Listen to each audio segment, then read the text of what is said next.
lancement du citoyen kon gis ngeen lancement bi tey la fii ci Ziguinchor matériel yaa ngi nii gis ngeen jeunesse baa ngi nii plus de 500 jeunes sont disponibles à la ville de Brok pour la citoyenneté.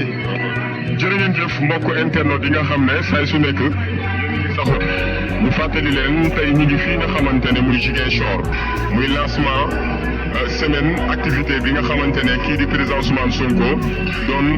le maire de Ziguinchor moo ko fi taxawu muy activité yoo xamante ne ay bésu nettoyage la ak bésu yoo xamante ne day ànd ak yeneen activité ñi nga xamante ne muy population Ziguinchor waa ni ñu koy gisee nii si mbooloo daanaka camion yi nga xamante ne que dañ ko fi indi ngir jëmale ko si liggéey bi lépp dañ ko fi indi ak daanaka mbooloo bi ñëpp daal di génn tey ngir ñëw fekkee li nga xam ne muy lancement activité bi ñu ngi fii nga xamante ne muy Ziguinchor ñu jox ki nga xam ne muy kàddu gi benn patriote ñu koy Abdoul Aziz Diédhiou moom mu doxal commentaire leen wax leen li nga xamante ne moo xew fii nga xamante ne muy Ziguinchor ñuy wax nag ngeen partager direct bi incha allah si kanam léegi rek président Ousmane Sonko dina yegg si fii nga xamante ne mbir mi fii la war a xewee. asalaamaaleykum comme lu ko patriote bu mag bi waxee noonu la fa demee ñun ñu ngi ci réalité newuñ ci ay faux depuis le président Ousmane Sonko bu mu lancé activité bi ba léegi ñëpp a ngi jógee partout de Dakar Bignona ci village yi fépp nit ñaa ngi ñëw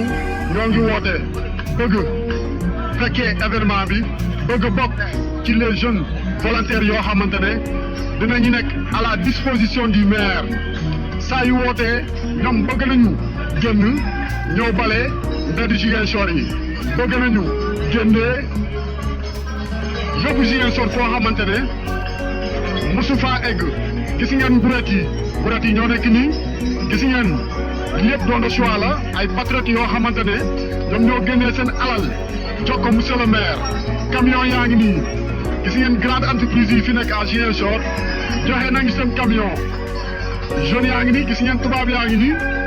ak la jeunesse de Ziguinchor voilà ñoo xamante ne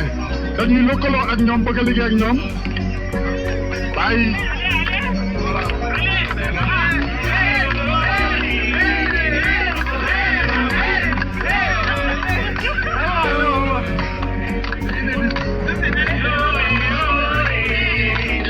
Pal 94 Walf Sénégal.